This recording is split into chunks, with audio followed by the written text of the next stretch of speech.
Hello students, good morning. I hope that you all are good. Again, welcome back to our online classes of class 8th science. As we have already studied the some topics, we have covered the some topics of chapter 15. That the name of that chapter is some natural phenomena. In the first part of this chapter, we have studied about that what is lightning, about the electric charge, and about the electroscope. So today, students, we are going to cover the remaining topics of this chapter. So here today we are going to discuss about that what is lightning. Again, I am going to remind you all the points. Then after we are going to study about that what are the measures that we should take to protect ourselves from the lightning, about the dangers of lightning, about the lightning conductor, about the earthquake and how the earthquake occurs, and what are the measures that are used to protect it from the damaging effect of the earthquake. So these things that we are going to discuss one by one. So the first one is lightning. As I have already told you that what is lightning, how can we define that what is lightning. So the bright flash of light which we see in the clouds is commonly known as lightning. So what happens during rainy season, many times that we have see a flash of light in the clouds in the sky, okay, with a that is followed by a loud sound, and that loud sound is commonly known as thunder. So the lightning is actually a great electrical spark in the sky, and lightning is produced by the electrical charges in the sky. The electrical nature of that lightning was established by a scientist named Benjamin Franklin. So these things that we have already discussed in the previous part of this chapter, again I am going to tell you more about this. So when a storm cloud develops in the sky, the strong winds move upwards through the cloud and make the water droplets present in the cloud to rub against one another. This rubbing together of water drops produces extremely large electric charges in the cloud due to friction. The small water droplets acquire positive charge and being lighter and move to the upper part of the cloud with rising wind. On the other hand, the larger water droplets acquire negative charge and being heavier and come down in the lower part of the cloud. So in this way the top of the cloud becomes positively charged, whereas the bottom of the cloud becomes negatively charged. So when the positive and negative charges of cloud meet, they produce an intense spark of electricity between the cloud and the sky. We see this electric spark as flash of lightning is in the sky.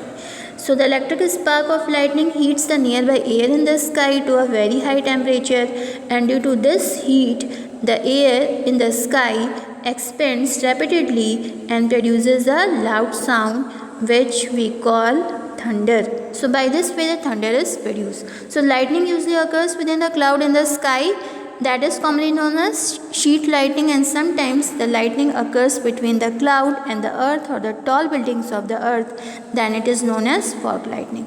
So this is about the lightning I have told you, and I have told you that what is the difference between sheet lightning and fog lightning. Next is, so here there are some pictures of the lightning that is given to you. Next is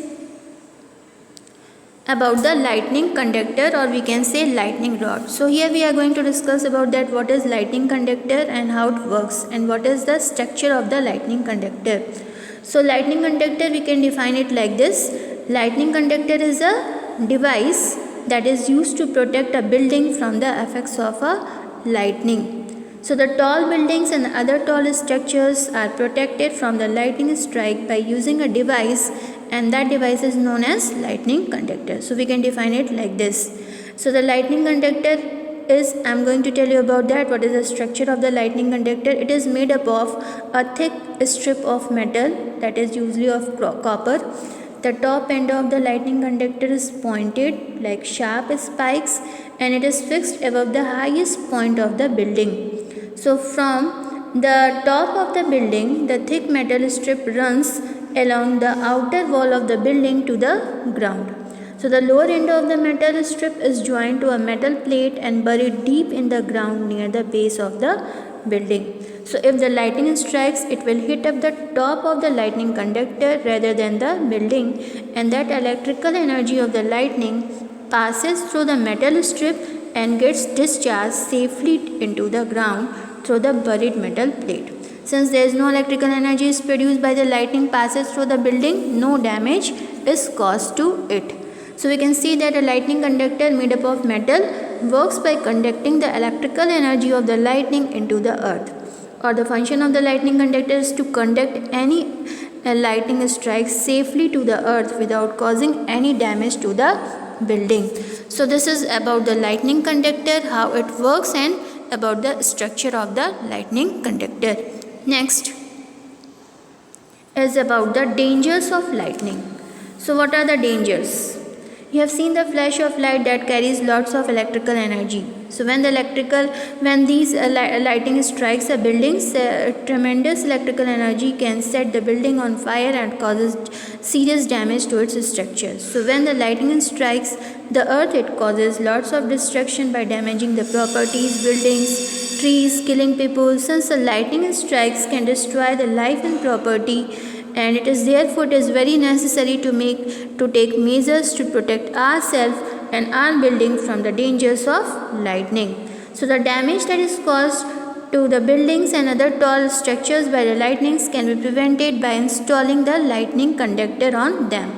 And about the lightning conductor, that as I have already told you in the previous slide. Next is measures to protect ourselves from the lightning. So what are the measures? We can take following measures or steps to protect ourselves from the lightning strikes during thunderstorm. So here there are some points that is given to you, and the first point is that don't take shelter in open space. A house or a building will be a safe place. Second point is open vehicles like motorbike, bikes, scooters, tractors are not safe. Third point is we should avoid raising umbrellas overhead during lightning, because lightning may strike at the top of the umbrella because it is made up of metal, and metal is a good conductor of electricity. Next is TV antennas are more prone to the lightning, so we should switch off our TV sets during lightning. So these are the certain measures to protect ourselves from the lightning. Next is about the earthquake. So we are knowing well that earthquake is also a kind of natural phenomena. It is caused by the nature, and it also, whenever it occurs, it causes the lots of damage to the life and property. So we are going to discuss about this, that what is earthquake. Now we are going to know that what is earthquake. So first of all, how we can define that what is earthquake. Earthquake is what? It is a sudden shaking, or we can say trembling of the earth, which lasts for a very short time.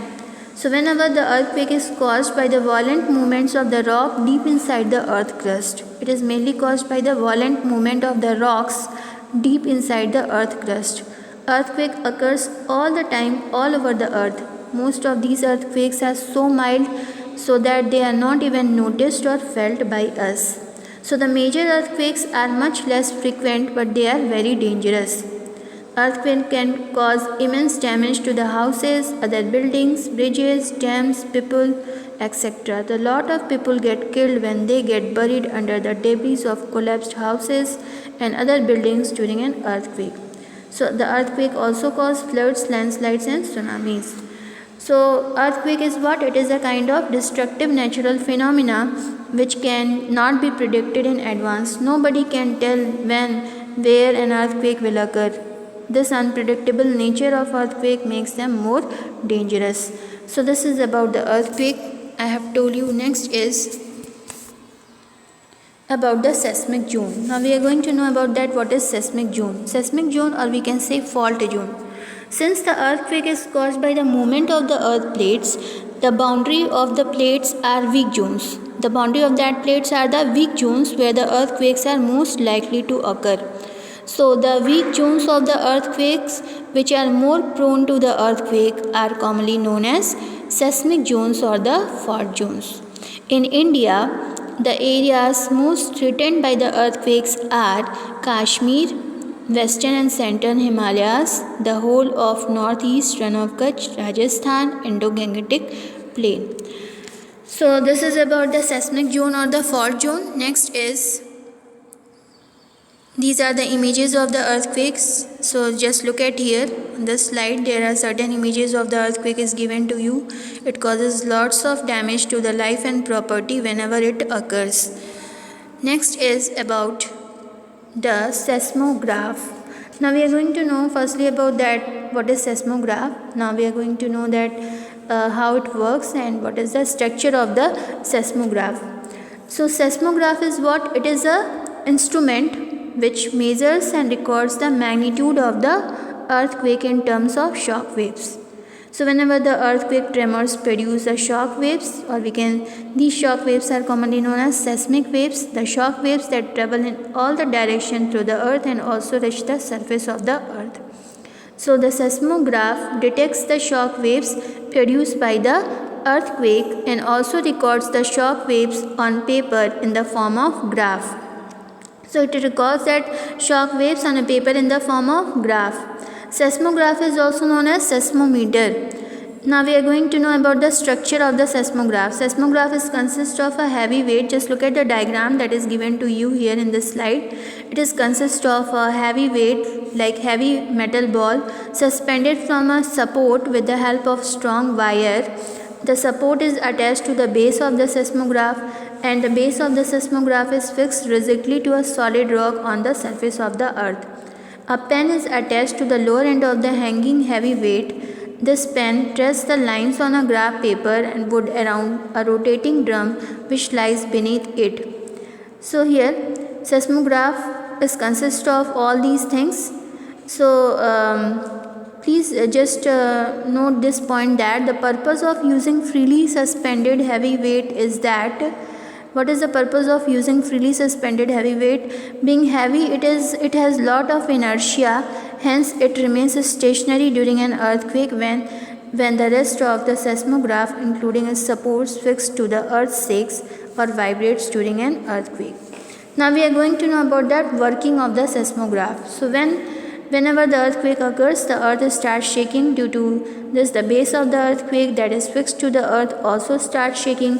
But when the freely suspended heavy weight and the pen that is attached to it do not shake during an earthquake and they remain stationary.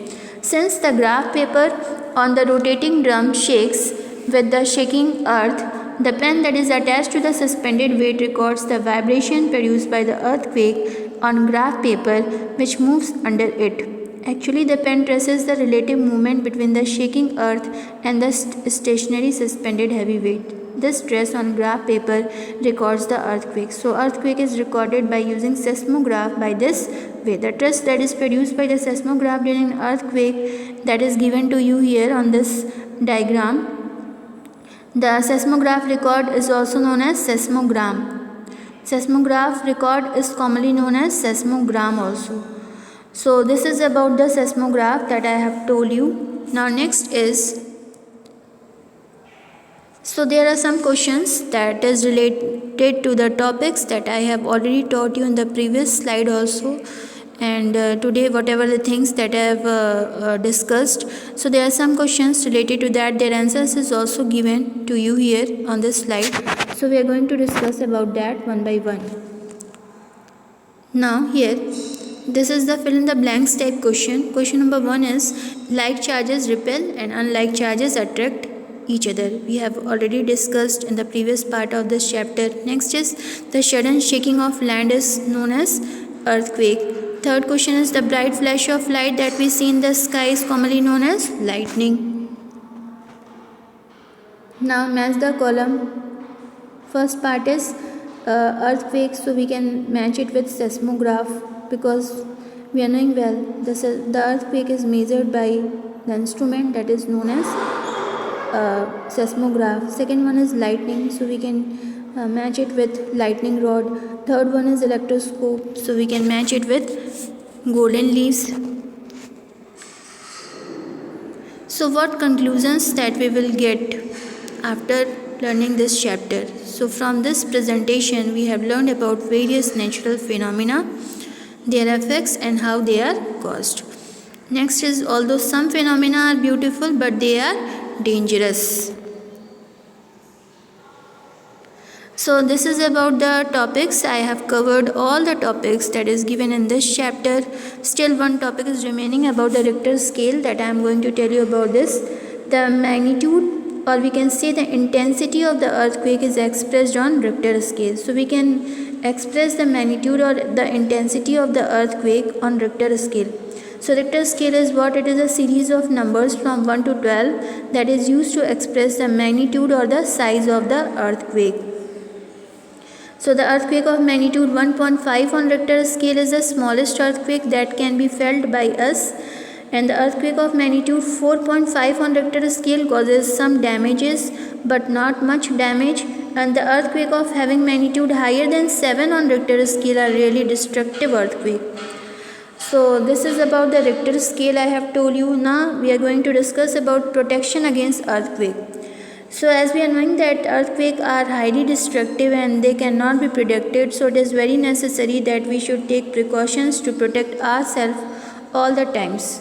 So here there are some precautions that is given to you. First is that all the houses and the other buildings in seismic zones should be designed and constructed in such a way that they can withstand major earthquake tremors. Second point is that in highly seismic areas, the use of mud and timber, or we can say wood, for building houses is better than using heavy construction materials. Third is cupboards and shelves should be fixed to the walls so that they do not fall easily while shaking occurs during an earthquake. Next one is the objects such as heavy mirrors, photo frames, wall clocks, water heaters should be mounted securely on the wall at such places in the houses that it will not fall on the people in the house in the event of an earthquake.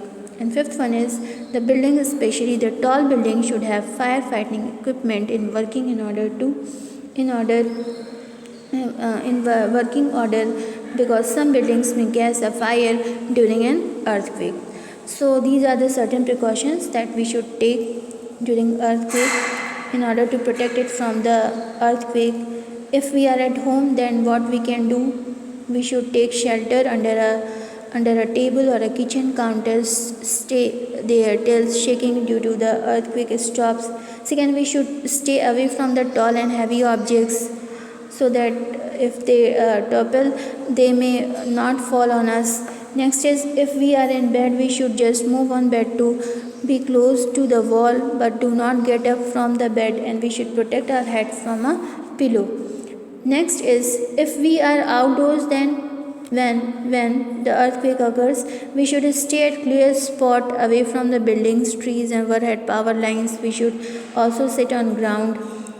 Next is, if we are in car, we should not come out of it. The car or bus should be driven slowly to a clear spot away from the buildings, trees, overhead electric wires, and we should not come out of the vehicle till the tremors stop. So these are the certain precautions that we should take when we are at home during earthquake and when we are outdoors when the earthquake occurs. So students, today I have covered all the topics that is given to you in this chapter. There are some questions that is related to all the topics is given to you in your book. So try to complete it yourself and do the revision of all the topics properly and try to learn it also. So students, do your studies well. Thank you.